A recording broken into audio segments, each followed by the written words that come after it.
Good morning, good afternoon, good evening, friends, wherever you are. And it's such a pleasure.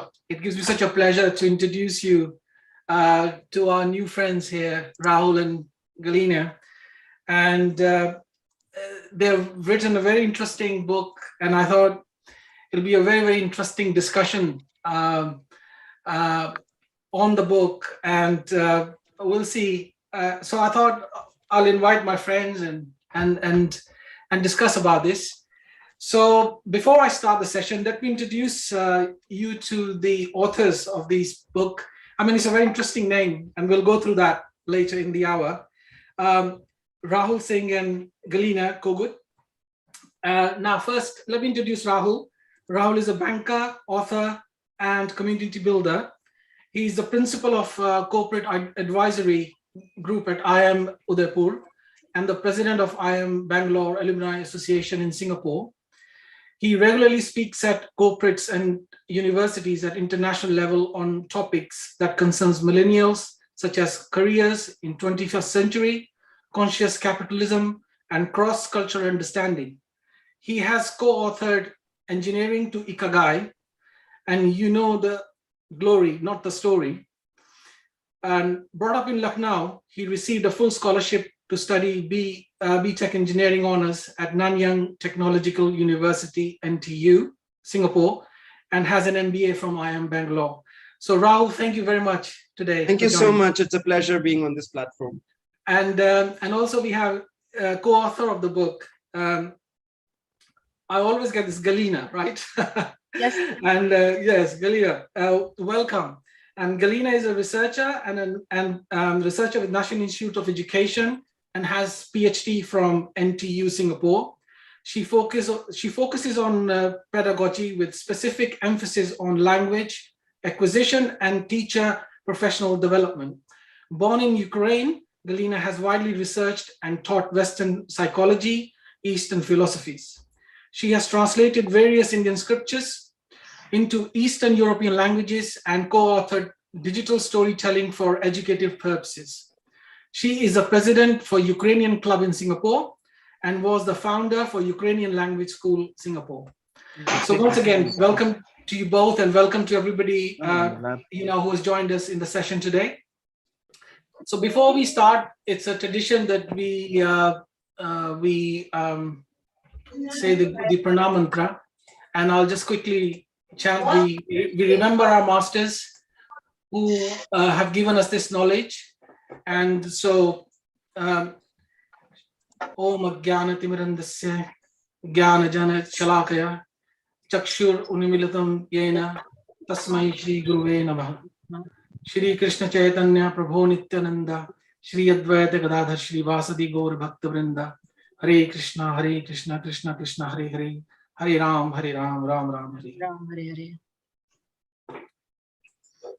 So now every book is written with a purpose.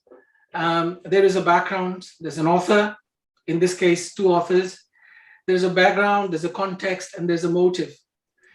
And obviously there's an outcome. So the topic, when Rahul sent me this book, An Atheist Gets the Gita, was very, very intriguing. So let's start with the name itself. Now, Rahul, one thing is very interesting about Gita is, and when I looked at your title, I thought, had it been an fill in the blanks gets the Gita, right? You can put anything in that fill in the blank, right? And it's interesting, you used atheist in there. So that's a very, very interesting aspect about it. So now, please tell me, I mean, why did you choose this name, and what was the thinking behind it? Yeah, so that's basically the crux of the book, right? Why an atheist is reading the Gita. And to that effect, what I would say is that, I personally know thieves, murderers, drunkards, druggists, who have all in some way or form got the Gita and then come out transformed, because the book is such a transformational book. And hence, why not an atheist? An atheist can also read the Gita, because absolutely there are no prerequisites of who can read the Gita. But interestingly, why I picked this word atheist, and an atheist gets the Gita, is because in the modern context, we understand atheist as somebody who, quote unquote, believes in science and believes only in science. Science, of course, has its own limitations, its own flaws, its own. I mean, there is a limit to everything. So science also has a limit to what it can answer, what it can't answer, which is something which I've discussed in my chapter of Who is God. But the idea here was that if you come with a logical and inquisitive mind, then probably you are the best qualified person to read the Bhagavad Gita, because you come with no baggage. And you mentioned about baggage in our pre-talk just before the session. So to that effect, I would say that if you are, quote unquote, an atheist, you come with an absolute clean slate, and then take the book, read it, and see if it makes sense. So that's the reasoning behind calling it An Atheist Gets the Gita. Right. I mean, it's very interesting, as I said, and I really wanted to have this conversation just by looking at the title of your book. Now, other thing is, people who don't know, Indian tradition, we have something very similar called the Charvaks, which are very much like atheists. Now, there is a difference between an atheist and a Charvak. I don't know if you want to go into that today, but what I was going to ask you was, if, let's say, for this conversation, how would you define an atheist? What would be your definition of an atheist? Yeah, so that's again a very interesting question that you have posed. Who is an atheist? And to that, what I would say is that, and you mentioned Charvaka, which is one of the, it's not the Shat Darshan, it's outside the Shat Darshan, but Charvakas very much existed as long as the Indian civilization was there. People who used to, so what's the difference between a Charvaka and a believer? So a believer believes that soul is spiritual and life in the material body is because of presence of soul in that material body. Whereas Charvakas believe that the consciousness is a result of material reactions going on in your brain or in your body, right? Which is the same as the modern science view, by the way, that consciousness is a result of the reactions that are going inside your brain. So to that effect, if you were to ask me who an atheist is, so we have a number of ways to resolve this, but let's try to resolve this etymologically. What I mean by that is, let's look at what an atheist means. So an atheist, the word atheist comes from the Greek word atheos. Now, a means not and theos means God. So somebody who doesn't believe in God is an atheist. Now, there is a kind of a parallel word which we use in Hindi/Sanskrit, which is called Nastik. So we often say atheist is a Nastik. Now, who is a Nastik? That's a very pertinent question then. And Nastik, if you break down the word in Sanskrit, means na astika. That means one who believes it doesn't exist. But it doesn't define what is this it that doesn't exist. And for that, then you have to read advanced commentaries by Sanskrit grammarians such as Panini. And Panini in Ashtadhyayi mentions what Nastik is, or who a Nastik is. So in that definition of who a Nastik is, Panini describes what it is. And even when you read that, it's still quite dense. And you need a vritti, which is an explanation to that shloka to understand what it means. And in the vritti, which is coming from Kashi, and hence called the Kashika, it is explained that a Nastik is somebody who doesn't believe in a hereafter, who doesn't believe in something which goes beyond death. So if you don't believe anything exists beyond death, then by Panini's definition, you are an Nastik, or you are, let's say for the sake of discussion, an atheist. Now, there are other definitions as well. Like Manu Smriti says, anybody who criticizes the Vedas is an Nastik. Now, by that definition, every Buddhist person, every everybody who's following Jain is also a Nastik, right? And if you go strictly by that definition.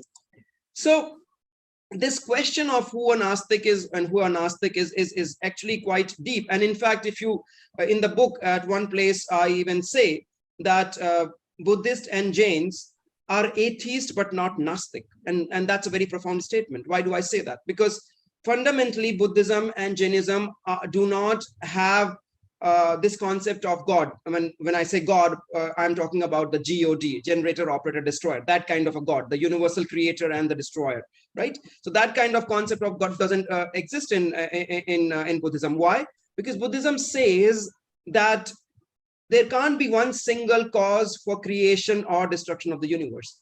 Whereas in Jainism, what they believe is that you do not need to invoke the concept of a generator, operator, destroyer God in order for the universe to function. So both of these, in some sense, become atheistic in that sense. But at the same time, they're not Gnostic. Why? Because I'm using Panini's definition, and I'm saying that they are not Gnostic because they still believe in asti of something, in the existence of something. What is that something? In Buddhism, they believe that they do not per se believe in soul, but they believe in consciousness going beyond death. And Jains do believe in the laws of karma, and they do believe in soul which goes beyond death. So now by that definition, Jains and Buddhists also become Astic. So the only person which I would say is in our Indian tradition, which you could quote unquote say is atheist, is Charvaka, which you mentioned already. And beyond that, there is another school of philosophy in India, which is called Agyana. So Agyan means wisdom and Agyana means I don't know. So Agyana basically is agnostic. These people say that we don't know for sure whether there is God or whether there is no God. So they, in a sense, maintain that neutrality, that we don't know, we can't know. No, they don't say we don't know, they say we can't know.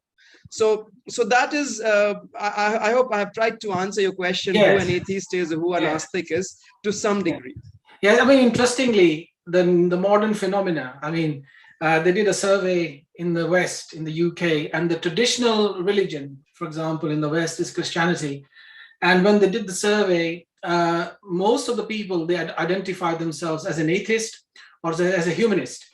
So that number in proportion, the local population, is actually quite huge.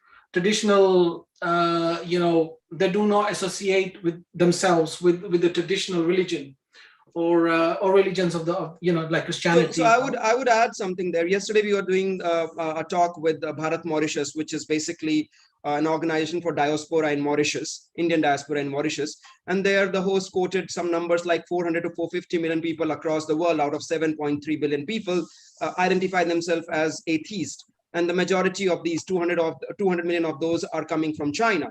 Now, China happens to be a communist country. There is a history to why they identify themselves as atheist. And my co-author, Dr. Galyna Kogut, here also has kind of shared that kind of upbringing. Yes. So she would probably tell you more about when you say you are an atheist, it actually may be more ideological, which is political ideology based, as opposed to more individualistic based. I hope I'm making the distinction here. Yeah, I mean, what I would say is, my observation is that sometimes atheists, when you talk to them, it's more science based. You know, they're not introduced to spirituality.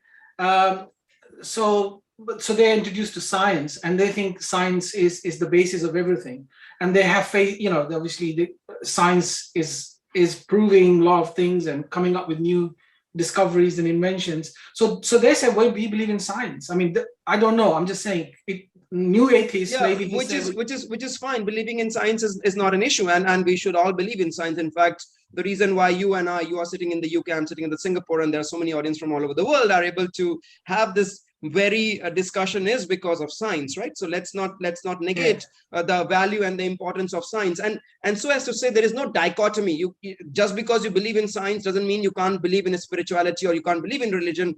So there is no dichotomy there. So let me also clarify that. But at the same time, what is important to understand is that actually what I realized, if you have a scientific logical mind, you are more equipped to understand the nuances that are in spirituality and the limits of science itself. And let me give you a very, very, very simplistic limit of science, why science cannot answer all the questions. And this is as scientific as it gets. So we all live in this universe, and there is no doubt about this, whether you are a science believer or you are a believer of religion, or you don't, unless you're a flat earther.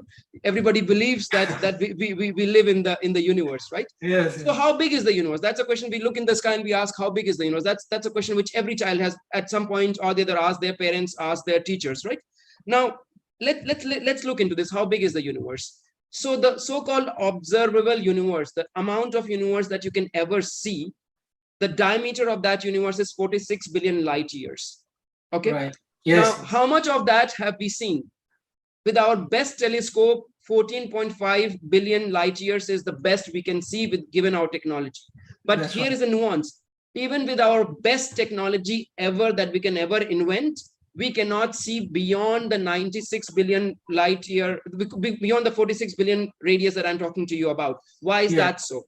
It is because universe we know is expanding, and this has been proven by a lot of experiments and a lot of theories in science that universe is expanding, and it is also there in Srimad Bhagavatam that the universe is expanding. There is no doubt about that. So the universe is expanding, but the interesting thing is universe itself is expanding faster than the speed of light. What does that mean now? That's an interesting thing. That means so we also know that the fastest thing that can travel in the universe is the speed of light.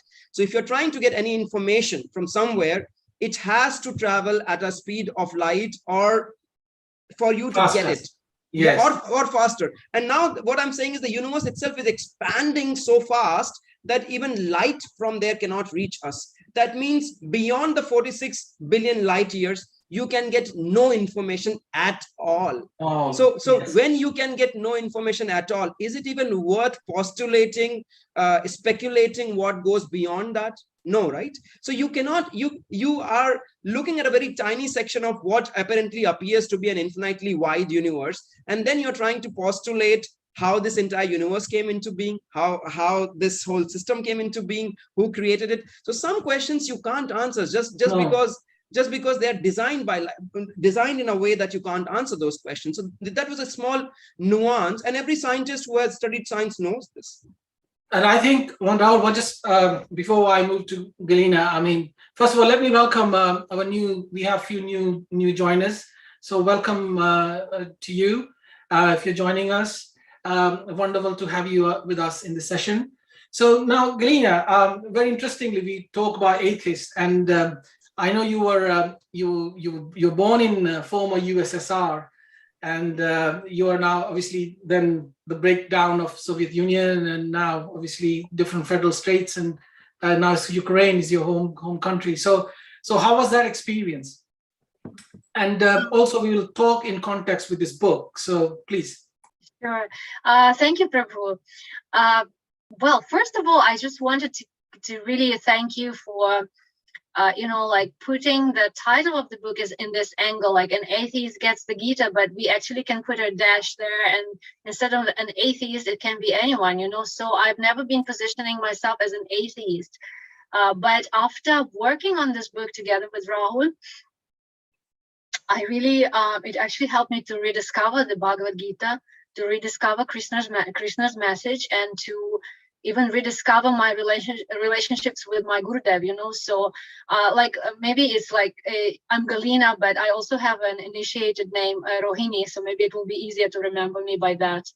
So I'm not an atheist, but you can put like, okay, dash and Galyna gets the Gita, or Rohini gets the Gita, or a soul gets the Gita, or anybody, teacher gets the Gita, or a disciple gets the Gita, because Gita is Gita speaks for itself, Bhagavad Gita is actually non-different from Krishna himself, because we say Krishna, he's already there, he's absolute. So the name of his name, his form, the way his words is already Krishna. So, when you get in touch with Bhagavad Gita, it's like you are trying to, to get at the feet of Krishna. So it's in no matter how you work with Bhagavad Gita, whether you write about it, you discuss it, and all, you get this connection back with your Gurudev, with Krishna, and all. So to me, it was, and I'm actually, I didn't think about it, but when you put it this way, like, and as somebody gets the Gita, then I was like, oh yeah, that's true. Actually, I'm not really an atheist, but working with this and having this experience actually made me rediscover my relationship, because we always work on that, right? We want to have a relationship with in Bhakti, it's all about the relationship with your Gurudev, with your with Krishna, with the servants of the servants. So it actually helped me in that. So my story started some time back. So I'm now here at this portion, but at this portion of my relationships with Gita, but it started actually sometime back. So I was born in an atheist country, officially atheist country. So that at the USSR at the time, I mean, for a long period of time, had the ideology of the communist ideology. So yes, communist ideology, and sorry. I think it's interesting. How did Gita actually get into a communist? I mean, I know because there's a lot of restrictions. We have not got, we were not brought up in that environment where, religion is a taboo. You cannot discuss it. You cannot practice it. So I mean, you have, I suppose, experiences like with your parents or your friends and family circle. And at that time, I mean, I was reading that, all the spiritual books were actually banned. It was communist ideology, and the official religion is atheism. So, I mean, as much as you can impose religion, so officially you are supposed to believe that there is no God, So, the book which the first Gita which I had in my hands was actually my brother brought it home. Yes, so and it was a copy of a typewritten, self-printed, underground book which was translated from English book Bhagavad Gita, which was smuggled by Bhaktivedanta Swami Prabhupada to the USSR. So it's like so I got that book, and it was very difficult to read because the print was print was all. They said it was all type, like it was. Yeah, it was a copy of a copy. So you can imagine how.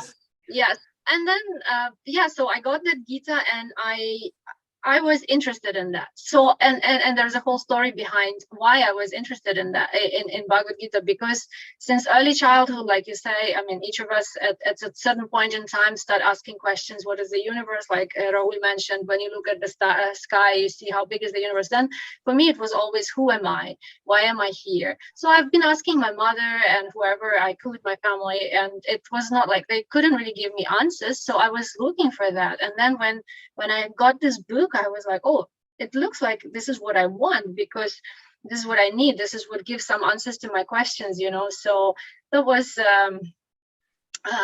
that was my story, So in an officially kind of like atheist country, somehow, because if you are sincere to yourself, if you try to figure out the purpose of your own life, then you will get some ways to have it. Wonderful. And Rahul, what then decided for you to write this? Because I was reading and I've seen a bit of research, I've watched your old videos, and obviously you as we know nowadays, in India we've given so much of Western style education, and so what was your motivation then to write this book? Yeah, so in some sense, I would not say in its entirety. In some sense, this book kind of has been my journey over the last 5 years. Now, let me explain you what I mean by that. So for the benefit of the audience, I was actually born in Ayodhya, which is, I have been told, as holy as it can get. But despite living there, and despite having access to all this wisdom, I actually never ever opened any scriptures in India at all. In fact, I mean, I don't know how that happened, but the very first time I ever lay my hand on Bhagavad Gita was because I was bringing a copy for Galyna. So she asked me to bring, and I happened to be in Ayodhya. I brought a Gita Press book, which by the way, I read after many years. So that was my first and only incidence of holding the Bhagavad Gita. And I was coming from, I'll give you a bit of background on this. I was coming from Ayodhya to Lucknow, and I was traveling in a tuk-tuk, in a I don't know how do you say tuk-tuk, some kind of vehicle in India. Rickshaw, the rickshaw, auto rickshaw. Yeah, auto rickshaw. Yeah, so I was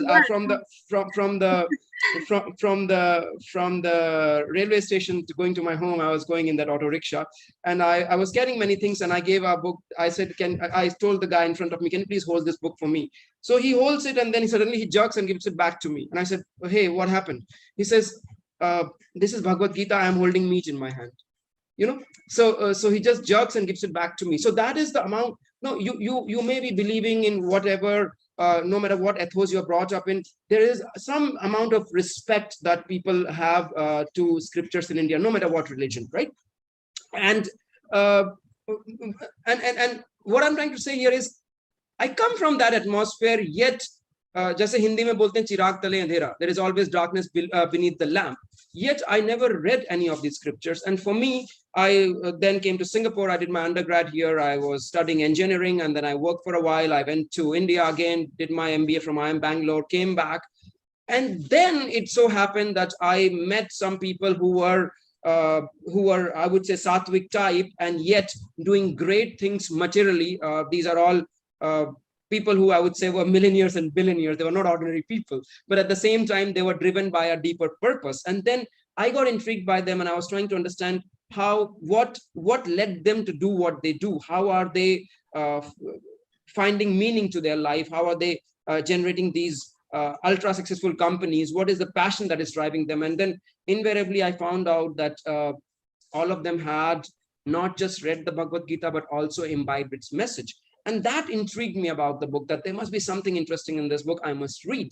So when I started reading this book, what I realized is that it's actually, if at the core of it, it's 700 slokas, 1400 lines. But those 1400 lines are so dense. And first of all, they're written in Sanskrit. It's difficult to understand. So from my point of view, what I realized is that there are a lot of qualified commentaries written on the Bhagavad Gita. There are a lot of advanced knowledge that is out there on the Bhagavad Gita. But at the same time, me being trained in what I would say the Western education system, which you also hinted at, which trains your mind in a certain way. After 16 years of you being trained in interpreting things as either laws or frameworks, it's not that easy to make a jump and read an advanced commentary on any of the scriptures. So I felt there was a gap for somebody like me who wants to understand the Bhagavad Gita. So in that sense, this book kind of becomes like that bridge, which helps somebody who may have no knowledge about these books, but may still be curious about the book to understand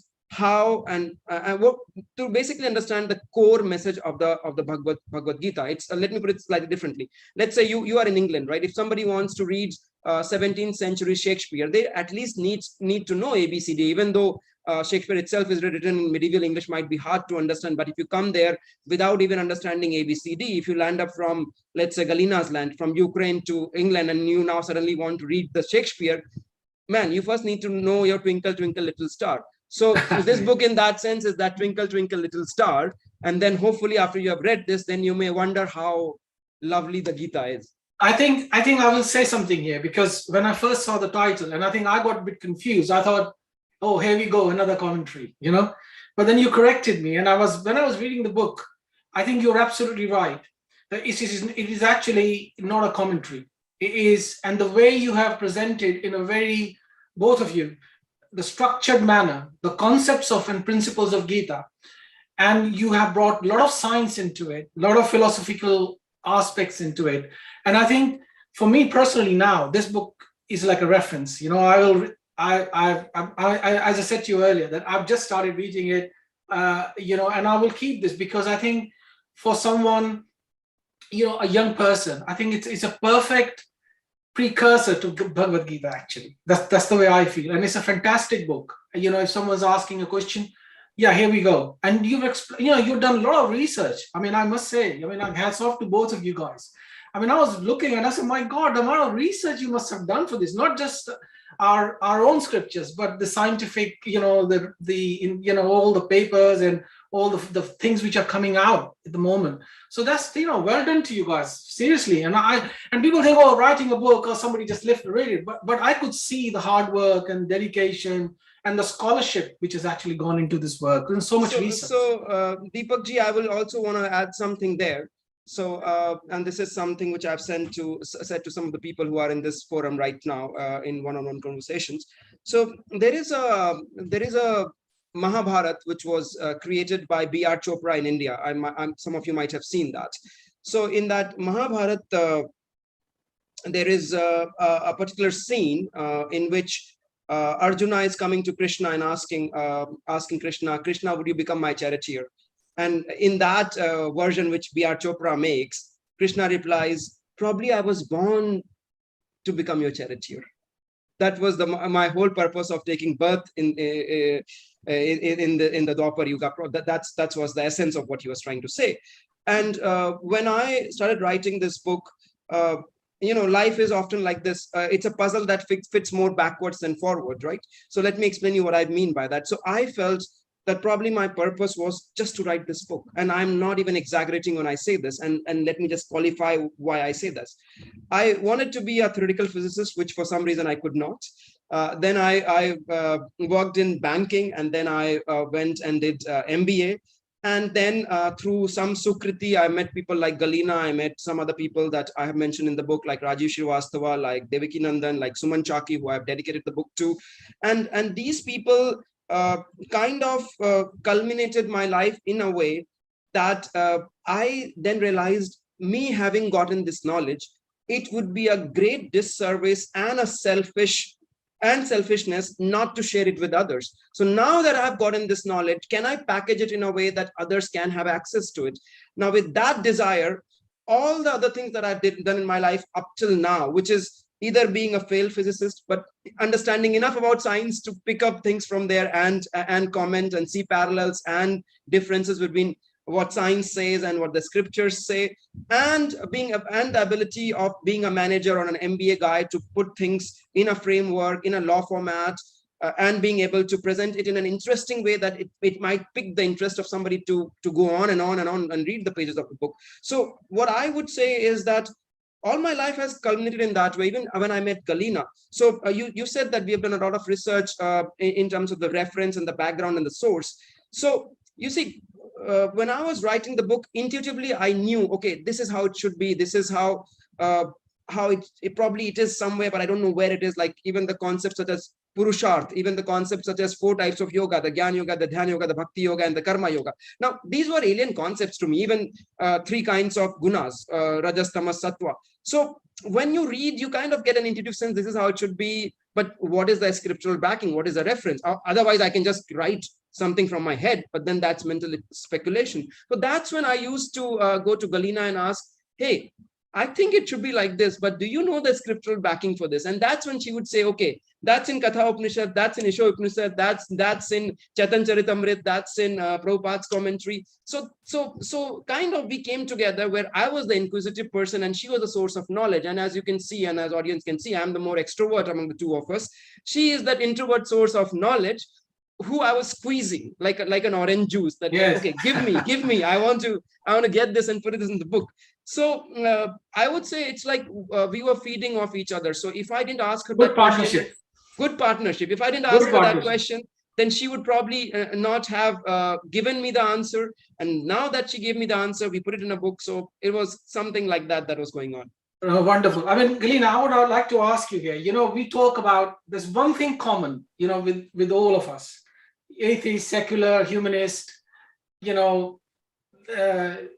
Muslims, Christians, Hindus, whoever throughout the world, there's one thing very common. And actually, when we were sending out the invite for this session, and that's about happiness. So let's talk about happiness. Yeah, Galyna. So talk us about, you said we all want happiness, don't we? Sure. Galyna, do you want me to share the screen, the presentation? Yeah, you do that. I just wanted to add a few, just a few words to the writing of the book. I'll take less than maybe 1 minute. So Rahul said that, yeah, he was putting his scientific knowledge, and I was backing up and telling him where you can find these. I just realized when somehow we knew each other for a very long time, and I had kept my knowledge, and because I've been always interested in the spirituality and finding, sense of life and purpose of life for my own self. So, but then I never really told him also. And then after many years, he came to me and he found people who he heard from. Sukriti came and he found the right kind of gurus and what do you call that?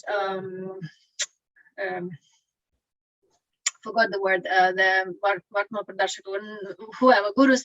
So he got that information and he sort of liked that, and he came home and he was telling me, oh, you know, this is like that. Did you know that? I'm like, yeah, what a big deal. Yeah, I knew that. I read that long time in this Upanishad, that Upanishad, Bhagavad Puran, Bhagavad Gita. And then he was telling me, oh, did you know this is like this? And then eventually he says, then why you didn't tell me? Why you never share? What is wrong with you? And then I realized how selfish I was, that I was keeping my budget to myself only, you know, like, so. And that's, I was really thinking, oh, really? I mean, we shouldn't be so selfish. It's better actually to share things to others. Yeah. So it's just, you know, that kind of a perspective from my perspective. So I sort of like felt, yeah, actually that's true. You can't be selfish. And the thing is that Gita gives, like, I'll get back to happiness here. Like at one point in our life or the other, whether it's 4 years old or 10 years old or 40 years old or whenever, you know, even if everything is fine and perfect, you still start asking, if things don't go fine and perfect, that's more natural that you start asking questions, why, what, and how to be happy finally. Or some people, I mean, we know there are 4 people who come to God and all. So 4 types of people who come to get the true knowledge and all. So I mean, everybody asks that question, what's going on, how to be happy, you know, what is the real me, what is my life about, and how can I be happy, why do I suffer? So like Gita gives this, I find it like perfect way of explaining what is happiness, and we put it into the equation. Happiness equals attainment minus desire. So when do we think we are happy? When we attain something. How to keep this equation positive? When we attain something, when we get something what we wanted, when we wish for something, we desire for something, we attain it, what do? We are happy. If we don't get it, then we're not happy, right? So how do we always have to keep it positive? How can we always be happy? By attaining and attaining and attaining and attaining, right? But how is it possible? For example, if like we are taking an exam, let's say, I mean, I want to take an exam. I have to take an exam, and okay, let's say I've studied really hard, and I'm aiming at A, but I didn't get it. So I got B. So I'm frustrated, right? So no equation, no happiness. Then let's say, I mean, I studied so and I was expecting to get B, but I got A. Wow, somehow accidentally from passive memory, my brain just got something and I wrote it properly, and then wow, I got A. I didn't even expect that. Wow, I'm just out of the world happy. So it's just tied to you know, to our desire, and then we want and want and want, and we want to attain and attain and attain. So how to keep happy? We can't fix the attainment, right? Things don't always depend. We can't influence the attainment. Things don't always depend on us. Like for example, like it can even happen that, you know, somebody fell sick and they couldn't go through the exam, and they failed, and they have to go through another round of you know, studies and all. We can't really, things happen in life. So the only way we can, you know, control and keep ourselves happy by looking at the desire, by extracting this desire thing out of this, you know, this whole thing, like by desiring more and more. The only thing which we can control is the desire. How much do I want? So if we fix our desire, then, you know, if it's just frustrates us. Okay, I got my desire, I got fixed on this, you know, A, and I can't get out of it. The only thing what we need to do is just to do what we need to do our duty, and just leave it to things to happen, you know. Yeah. And Galyna, one more thing, because of your background, I would just say to you, for example, if you look at just this concept itself, that, you know, putting this seed of this shloka within children, for example, you know, when they are at very, very young age, if you put this seed in them when they are young and sort of explain to them in their terms that what actually it means if they internalize this principle, I mean, how wonderful will that be? You know, I mean, and one more thing I was saying to Rahul, I think yesterday or day before, that, you know, something like this, when you are actually growing up, a book like this, it's like a tool set for your life. You know, it's a precursor to your tool set, and it takes you to other places. So I was just going to say, I mean, you know, like, I was watching one of your videos, and I was just saying that you said about kids, you know, how do you impart this knowledge within, you know, with the children, and you understand this better than I do. But one thing, an idea did come to my mind. I said, if you take up the concepts and design, for example, games or interactive sessions, rather than teaching them these, and how you feel, you know, once that game is over or the scenario is over, and take the response. I think we can use this to actually, you know, implement this within, you know, when the children are very, very young. But yeah, so I thought I just make a comment, because I thought I wanted to you because of your background. I think it's very, very important we get this from very, very beginning. You know, it becomes part. I don't know if it's going to happen or not, but at least at home. So Deepak Prabhu, there is a devotee here in Singapore. His name is Aristotle. Galyna, you remember? So Aristotle basically creates games which teach the Bhagavad Gita concepts. So so exactly on the lines of what you are saying, he teaches those concepts to kids through games. Yeah. Games, scenarios, interactive. Yeah, absolutely. So right. So just basically, so that we know now, you know, your background and the purpose, and obviously happiness. So we were talking about that, Rahul. So go on.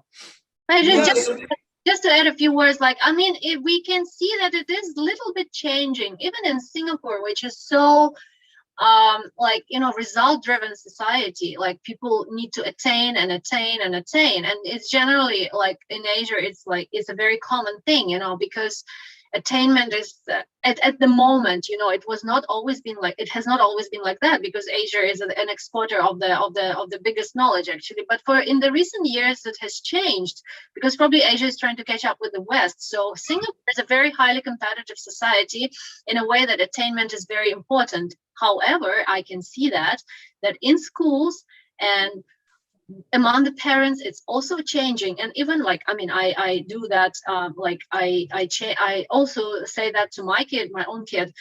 Parents and teachers also say, do your best. It's okay. Don't worry about whether you're number 1 or number 2 or whatever it is. Do your best. Try your best. If you have tried, you know, whatever you could, and like put your maximum effort. Even, like, I mean, my little one goes to, like, karate, and then why I like it, because they say, make your best effort, be sincere, and then put your best effort in whatever you do, you know. So I think it's very important to make kids understand that put your effort and just leave it, you know, and it will be okay. You don't have to worry whether you will be number 1 or whatever, you know. Yeah, so I see the changes in pedagogy also a little bit slowly. Yes. Yes, there's a lot of. I'll just add something here as well.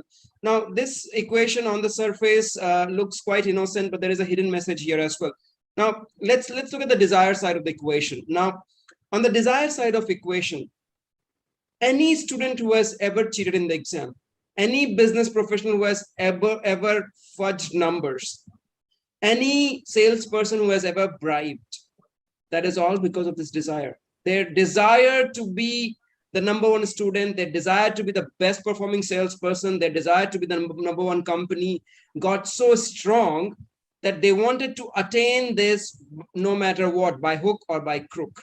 So this equation is also the ethics equation, which tells you, unless you control your desires will control you. So it's not just the happiness equation, it's also the ethics equation. Just wanted to bring that subtle point. Of course. Yeah. Done the right way. Do it the right way. So hidden in that is what Galyna was saying, that look, in life we know, and we know this from the shloka which is quoted below, you are not the only factor that goes into making sure the outcome is whatever the outcome is. There are many other factors that go into. Your effort is just one of the things, but then there are so many other variables that you can't control. Now, if you're so bogged down on the result, then you will not enjoy the process. And if you don't enjoy the process, what's the meaning of the result? If you don't enjoy studying, if you don't enjoy learning, what is the meaning of that A grade, B grade, C grade? It's meaningless. At least that is what I can say. Right. Yes. Yep. I mean, just, one more thing, with the children, like, now we used to have gurukulas, before, and the system was very systematically destroyed. And this kind of information was, given at the time. But obviously now I think, again, with this, like what you've done here with this book, hopefully, parents can read this and impart the knowledge to children, which they can relate to, they can understand. Now they're growing up in a very scientific based society. So I was just going to say that. So people can buy this and just keep it as a handbook and as a reference book, as a reference point, just talking to the children. Right. Sorry, we're going to the next slide. How are we doing with the time, by the way, Rahul? I think Deepak, we are doing fine. We will go to a slide if it's topical in the discussion. Why don't we open the floor to audience? Maybe they have some questions at this point in time. Yes, if anyone's got a question for Rahul and Galyna, please come forward. We would welcome. We like the participation. Come on, don't be shy. So if you want to ask a question, you can unmute yourself and ask the question, or you can type in the chat, whichever way it works for you. Interesting thing is, Rahul, you wrote a book before this called Ikagai, so you looks like you found your Ikagai. Yes, in fact, just today I mentioned in some of the groups, in my batch groups, in my alumni groups, that I am quitting my job at the bank, and I'm going to be focusing on writing full time. And everybody below that commented, "Seems like you found your ikigai." And I think yes, because I think I was chasing, and I would also say I was attaining. So I did the right thing. I studied hard. I got the top grades. I got into one of the best universities in the world. Got a full scholarship. Went to IIM, did MBA. Got the highest paid job that was out there from IIM. And after all that, I was still like, so what? Like, there comes a point when you ask, so what? I mean, you got the best scholarship, you got the best job, but who cares, right? Ultimately, the question that you need to ask, am I happy? And if the answer is that's the question. And if the answer is no, then obviously you want to change something.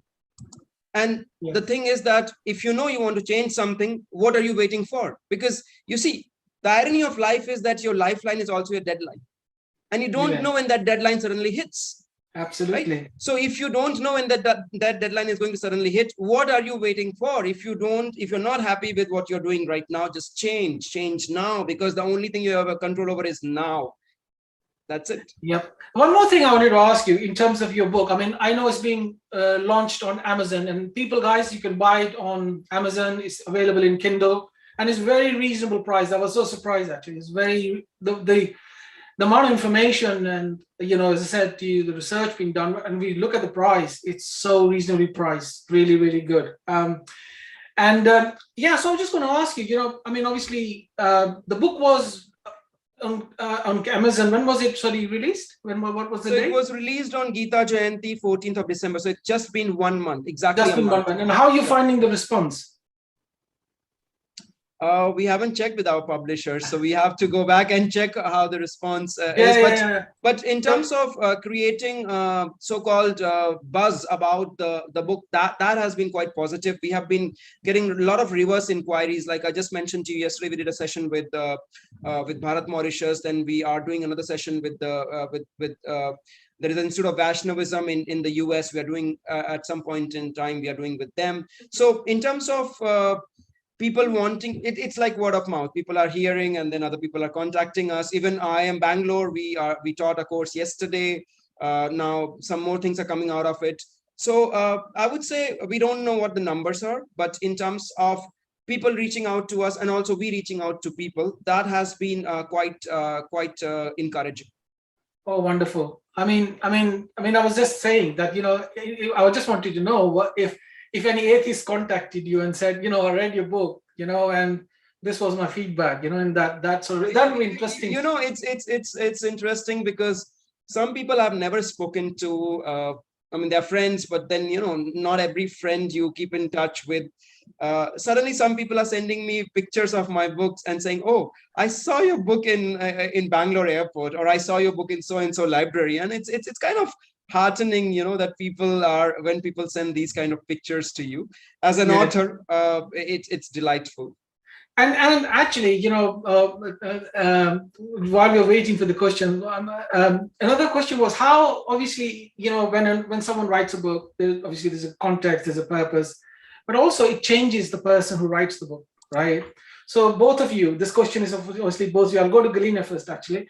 Galyna, how has this book actually changed you? What was your experience and journey like this on this when you were writing this book? I guess I meant once the book was finished, what the experience, the whole journey.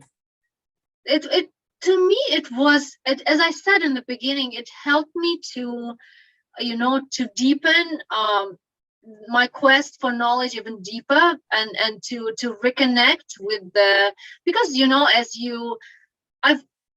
I've always had, I've always tried to be a devotee all my life, but at some point in time we get more busy, we get children, we get bogged into the things, and we just forget to to step and think and see. But after we finished working on the book, I actually reread it a couple of times. Some of the chapters it was useful, and then some of the chapters I reread, and some of the information I went and dug deeper, like for example things about on Panchkosha, because that is directly related to health issues and how we can keep the body and soul together healthy, so that we can how do I say, so that we can be healthy for our bhajan, so that we can be healthy for even disseminating and telling this knowledge to others. And also what was interesting is, I don't know, somehow after as I was reading, to me, it's my personal impression, I actually felt that we always I don't know how, our audience, what is that? Each of us has got our own relationships with Krishna and Gurudev and all, how they're connected. But I actually thought it just gave me the realization that truly we just need to remember Krishna, and he will take care of the rest of the things. We just need to want to remember. Again, it's like attainment. We just have to do our best to want to remember Krishna, and he'll take care of the rest of the things. Really, right. This realization came personally to me somehow, and that was very positive experience to me. Yeah. Wonderful. And Rahul, so once you finished the book, what was the transformation? So I have three things to talk about that. And your question is specifically about finishing the book, and that's again going down to what I said. If you don't enjoy the process, the outcome is meaningless. So finishing the book, once the book came out in the print, it absolutely made no difference to me. It was like, okay, the book is out, that's it. But so I'll talk to you about the whole journey and the process, and I'll tell you what I learned from that. And I'll talk about three things. Number one, I told you that this book is something which the journey of writing that was 5-year-long journey. And in that journey, I met a lot of interesting people, a lot of Sattvic people. And one such person is Rajesh Srivastava. He has started a thing called Artha Forum. Now, Artha means meaning, but it also means money. So Artha Forum, it's a fantastic forum. The tagline is modern businesses, ancient wisdom. So in that forum, he used to invite top-notch business people in a room, and somebody on the other side of the podium would be giving lecture from our ancient wisdom and its application on the modern business. So these would be basically Guru Maharaj, who will come and talk about how you can apply the scriptural knowledge into modern businesses and pursue your business in Sattvic way. So I was listening to these people. I turn left, I turn right, and I know that these are who is who of Singapore. I don't know for what reason they thought that I would benefit from this. I'm very thankful they invited me, because there was no reason that they should have ever gotten me there. But I somehow happened to be there. And then I was like, okay, these people have the money. I don't have money, so I can't do what they are doing.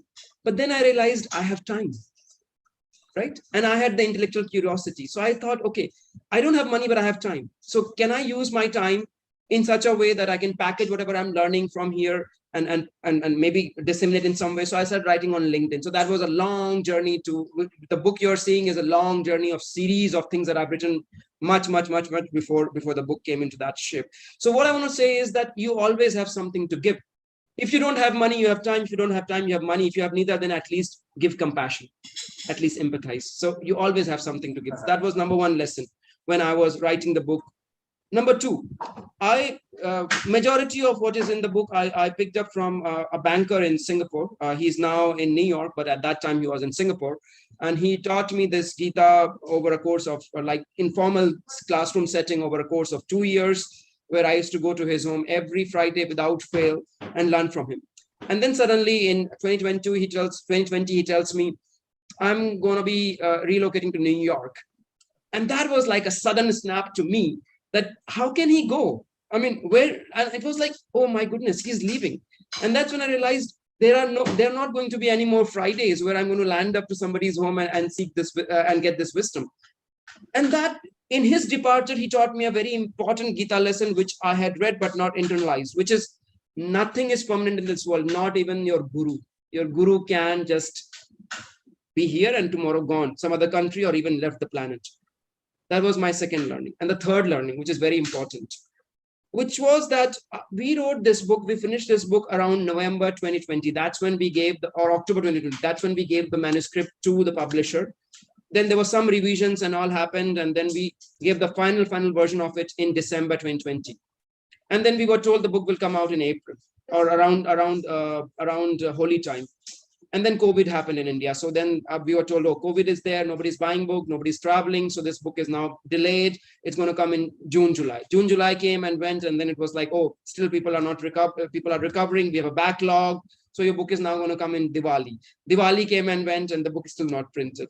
Then fortunately around the Gita Jayanti, the book came out, and it was, I think it was all planned that it had to be released on Gita Jayanti, and it just came just few days before Gita Jayanti. It was available on Amazon, and it was available for pre-order. So what am I telling with this? You only have control over your actions. You don't have control over your results. We wanted the book as soon as possible, but we had no control over it. It took a whole 1 year for the book to come out. So those are my 3 learnings, or how my life has changed. You asked me after the book. I don't think there was ever an after, but during the book, that is what happened. And the book is published by Rupa. Which is it's published by Rupa, which is, as you know, India's #1 publisher. And even there, we got lucky. I mean, I would say in India, I was a debut author. So debuting with Rupa is like as if in UK context getting into Oxford. Or in American context, getting into Harvard right away, right? Yeah. And even when I published my book in Singapore, again, I don't know how it happened. World Scientific is the most respected name in Singapore, which publishes Nobel laureates and presidents and prime ministers. They showed interest in that Ikigai book. So I don't know how it's happening, but somehow it's happening. I mean, we got Rupa as our publisher. We got everything aligned in a way that it came out the way it is. I mean, I think, as I said, that you and I was reading, I'm still reading the book, and I would recommend it. I think it's in India, it's available for 299 rupees, right? 295. 295. And I think the Kindle version is 250, and Kindle version is 250 globally. That means no matter you're in America, no matter you're in the UK, it's 250 rupees. So the way I put this is that each page is worth 1 rupee. That's about the price of the book.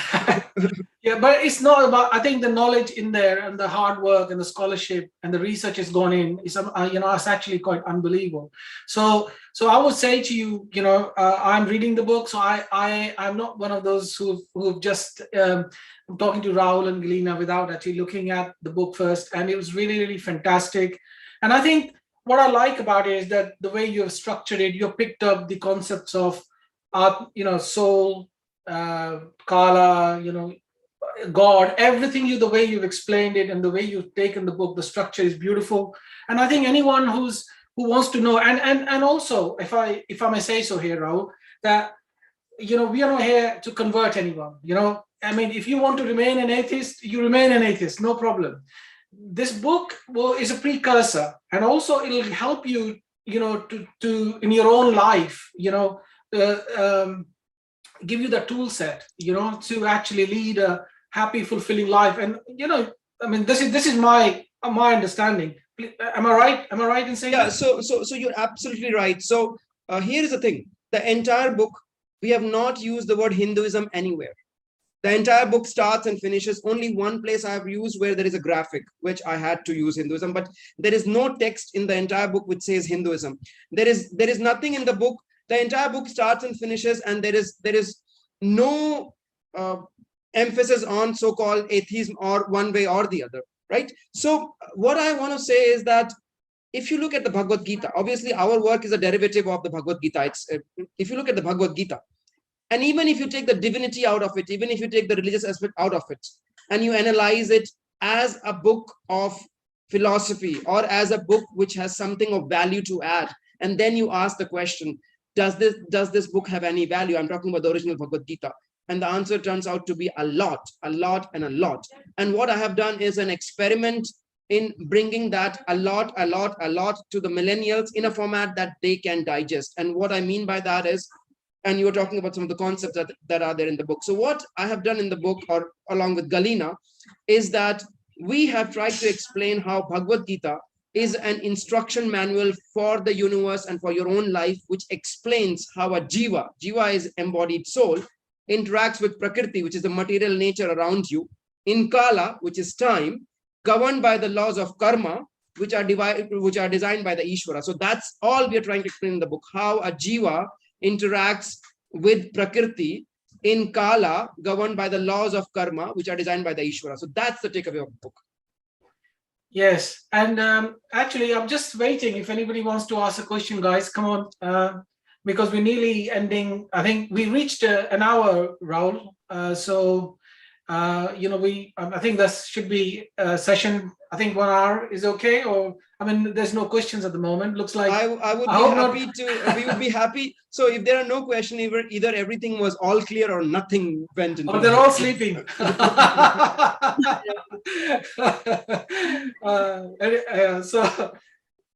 So if anyone has, otherwise, I would just say that again, Galyna, looks like. Let me see. Is there any questions there? Can you see anything there? I'm sorry, I'm just looking. No, there are. The chat is absolutely clean. I think we put them to sleep. I think Devendra is trying to ask some question. Devendra, do you want to ask a question?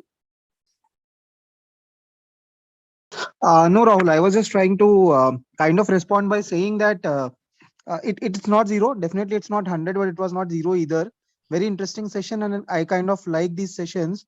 Have attended a few of them, and way to go. I have not yet read my copy of the book, but nonetheless, I mean, very interesting discussions that we had here. And thanks a lot for having this discussion. Thank you so much, Devendra. Thank you so much for joining. I mean, Rahul, each chapter of your book actually can be on Galyna, that both of you, I mean, this is obviously both, each chapter of the book can be a topic in itself. You can make like, a lecture in itself, isn't it? It'd be very actually, the story is reversed. Each topic of the book was actually a lecture. So we taught this course, Bhagavad Gita, in 10 sessions. Yes, and that's when somebody told us, why don't you package it as a book? So it was actually a lecture which became a book. Wonderful. Galyna, you wanted to say something? Well, pretty much I've already said what I really wanted to share. So I'm really grateful to the people who came to join us to listen. And I hope that if anybody wants to read it, I hope it's going to be helpful and useful. I mean, working on these concepts and rereading them and packaging them in a form of the kind of like a book, so that others can read it. It was a very enlightening and life-changing experience to me. So I just hope that other people will also benefit from it as much as I did. Absolutely. I mean, it goes without saying that Bhagavad Gita obviously has impacted me personally as well. So no matter what your background, I would always say that, read it at least once in your life. Just read it, without any judgments. Keep your judgments on one side and just read it as a book. That's it. So yeah, I mean, can you tell your social media, please? What's your Facebook page, or if you don't mind, Rahul? Yeah, please. Okay, we have just started getting active on social media. So if you type Rahul Singh, you will be able to find me on LinkedIn, which is where I'm most active. That's where my writing journey began. And we have a page which is called Gyanology. I'll just type in the chat so that everybody can see. So Gyanology is basically a platform where we come and discuss about wisdom, and it's not just scriptural wisdom, but wisdom in general. So you can look at Gyanology, or if you want to find me on Facebook, then I go by author Rahul Singh. So those are the ways to find me. And I also write under Wisdom Activator, which I'm just going to write in the chat. Galyna, you can give your handles if you want. Yeah, let me just put my. Yeah, this is my Facebook. Yeah. Just this way. Okay, guys. So wonderful. Actually, I was looking forward to this, and I was a bit nervous because I've never done this before.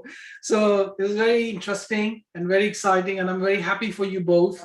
And I would say one thing, Rahul, that the beauty of our tradition is that it has capacity to adapt and capacity to bring the ideas, the old ideas into the new. And I think my thoughts about your book is that you've done a very, very wonderful job.